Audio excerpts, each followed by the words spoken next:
Karibu tena mtazamaji wa The World News katika kipindi hiki cha ulimwengu wa siasa. Mimi ni Adam Hussein. Tukielekea huko nchini Marekani, rais wa zamani wa taifa hilo Barack Obama amemkemea rais wa sasa wa taifa hilo Bwana Donald Trump kutokana na ushuru unaongezeka, akimwona kiongozi huyo kama kiongozi anayelitumbukiza taifa katika hali mbaya ya uchumi.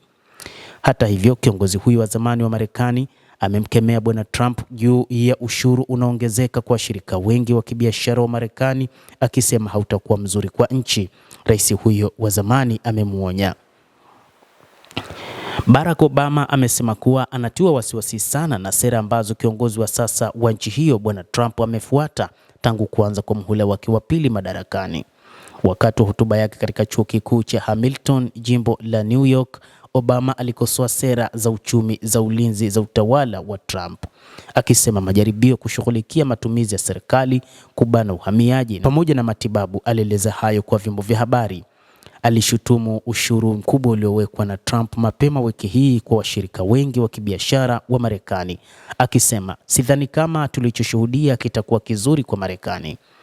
Hata hivyo, kiongozi huyo wa zamani wa Marekani mdemokratiki mwenye umri wa miaka 63 alisisitiza kwamba ushuru huo ni sera moja tu na kwamba anajali zaidi serikali ya shirikisho ambayo inatishia vyuo vikuu ikiwa havitaacha wanafunzi wanaotumia haki yao ya kujieleza, akimaanisha hatua zinazochukuliwa dhidi ya waandamanaji wanaunga mkono Palestina.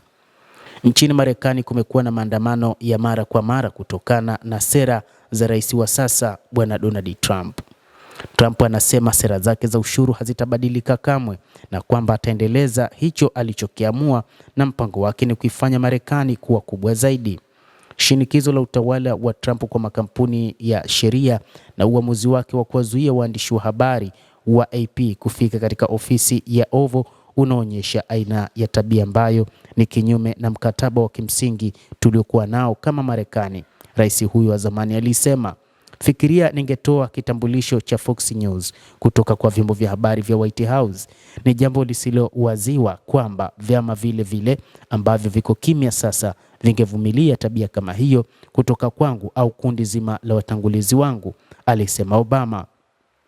Rais huyo wa zamani alihitimisha ujumbe wake kwa kusema kwamba historia zimekuwa ni zigzag na kuna nyakati za migogoro na kuna nyakati za kijinga na kuna nyakati za hatari.